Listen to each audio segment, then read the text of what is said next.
We've seen shelling increase in the Donbass, a region in eastern Ukraine controlled by Russian-backed separatists. The Russian government has perpetrated cyber attacks against Ukraine. We saw a staged political theater in Moscow, outlandish and baseless claims that Ukraine was about to invade and launch a war against Russia, that Ukraine was prepared to use chemical weapons, that Ukraine committed a genocide. Without any evidence, we saw a flagrant violation of international law in attempting to unilaterally create two new so-called republics on sovereign Ukrainian territory. And at the very moment that the United Nations Security Council was meeting to stand up for Ukraine's sovereignty, to stave off invasion, Putin declared his war. Within moments, missile strikes began to fall on historic cities across Ukraine. Then came the air raids, followed by tanks and troops rolling in. We've been transparent with the world. We've shared declassified evidence about Russia's plans and cyber attacks and false pretexts so that there could be no confusion or cover-up about what Putin was doing. Putin is the aggressor. Putin chose this war, and now he and his country will bear the consequences. Today, I'm authorizing additional strong sanctions and new limitations on what can be exported to Russia. This is going to impose severe cost on the Russian economy, both immediately and over time. We have purposely designed these sanctions to maximize the long-term impact on Russia and to minimize the impact on the United States and our allies. I want to be clear, the United States is not doing this alone. For months, we've been building a coalition of partners representing well more than half the global economy. 27 members of the European Union, including France, Germany, Italy, as well as the United Kingdom, Canada, Japan, Australia, New Zealand, and many others, to amplify the joint impact of our response. I just spoke with the G7 leaders this morning, and we're in full and total agreement.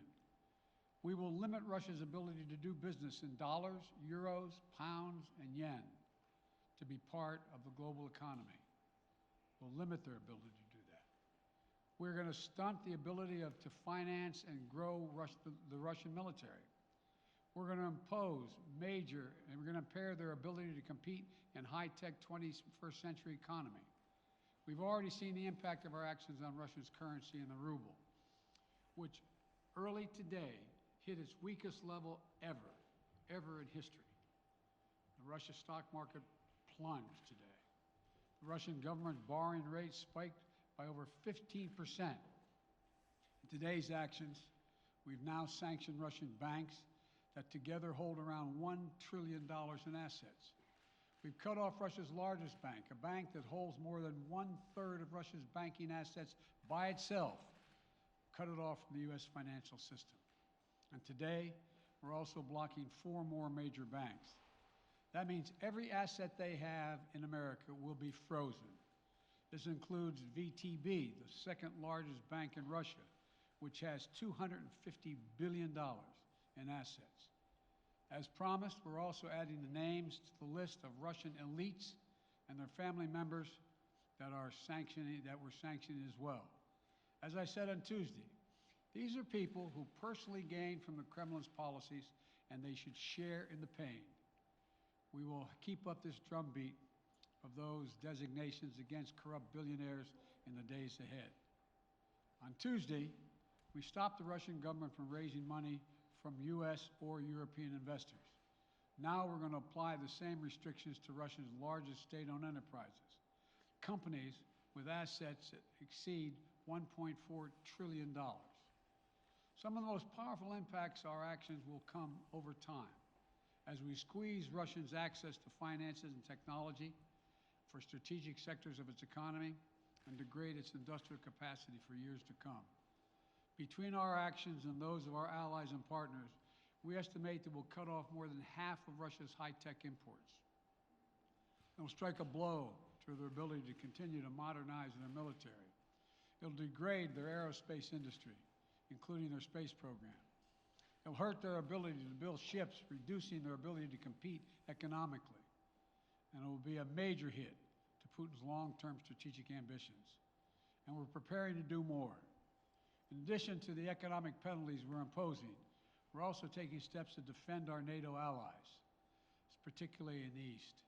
Tomorrow, NATO will convene a summit. We'll be there to bring together the leaders of 30 allied nations and close partners to affirm our solidarity and to map out the next steps we will take to further strengthen all aspects of our NATO alliance.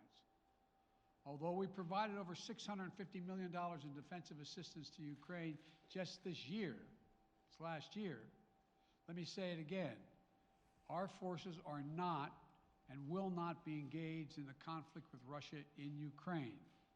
Our forces are not going to Europe to fight in Ukraine, but to defend our NATO allies and reassure those allies in the East.